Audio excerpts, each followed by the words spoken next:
Hi friends, welcome back to day schemes 501 channel. ఈరోజు మనందరికీ ఇప్పుడే వచ్చినటువంటి ఒక బ్రేకింగ్ న్యూస్ అప్డేట్ గురించి అయితే ఈ వీడియోలో మనం డిస్కస్ చేద్దాం. సో ఆ బ్రేకింగ్ న్యూస్ అప్డేట్ ఏంటి అంటే, మనకు ఏపీ రాష్ట్ర వ్యాప్తంగా పెన్షన్దారులకు సంబంధించి ఒక శుభవార్తనైతే మనకు రాష్ట్ర ప్రభుత్వం ప్రకటించింది. అయితే మనకు ఇటువంటి శుభవార్తనైతే మళ్ళీ అయితే ప్రభుత్వం అయితే ప్రకటించారు. అయితే ఇప్పుడు ఉండే పరిస్థితుల్లో ఇప్పుడు ఈ శుభవార్తను అయితే ప్రకటించారు. అయితే దీని కారణంగా పెన్షన్దారులు అయితే చాలా ఆనందాన్ని అయితే వ్యక్తం చేస్తున్నారు. ముందుగా పెన్షన్దారులు ఇలాంటి ఆనందాన్ని ఎందుకు వ్యక్తం చేస్తున్నారో ఈ వీడియోలో మనం తెలుసుకుందాం.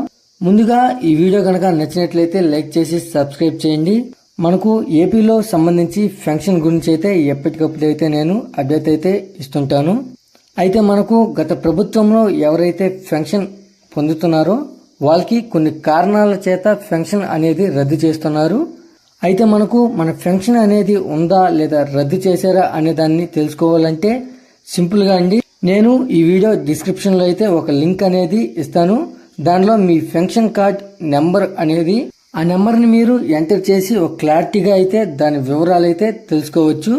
అయితే మీ పెన్షన్ అనేది యాక్టివేషన్లో ఉంటే మీకు ఎటువంటి ఇబ్బంది అనేది లేదు. సో మీ పెన్షన్ అనేది ఇన్యాక్టివేషన్లో ఉంటే మీరు కంపల్సరీగా కొత్తగా అయితే పెన్షన్కు అప్లై చేసుకోవాలి. అయితే మనకు ఏపీలో కొత్త పెన్షన్ పంపిణీపై అయితే ప్రభుత్వం అయితే కసరత్తు అయితే చేస్తుంది. అయితే వైసీపీ హయాంలో ప్రతి ఏడాది జనవరి మరియు జూన్ నెలల్లో కొత్త లబ్ధిదారులకైతే అర్హుల జాబితాలోకి చేర్చేవారు. అయితే గత ఏడాది కాలంగా అర్హత ఉన్న పెన్షన్ అందని లబ్ధిదారులు ఇప్పటికే దరఖాస్తు అయితే చేసుకున్నారు. అయితే కొత్త ప్రభుత్వంలో పెన్షన్ కోసం వేచి చూస్తున్నారు.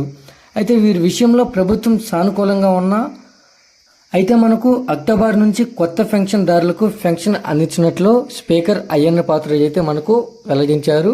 అదేవిధంగా మనకు ఏపీ రాష్ట్రంలో అర్హత లేని వారికి అయితే పెన్షన్ అనేది కట్ చేస్తున్నారు.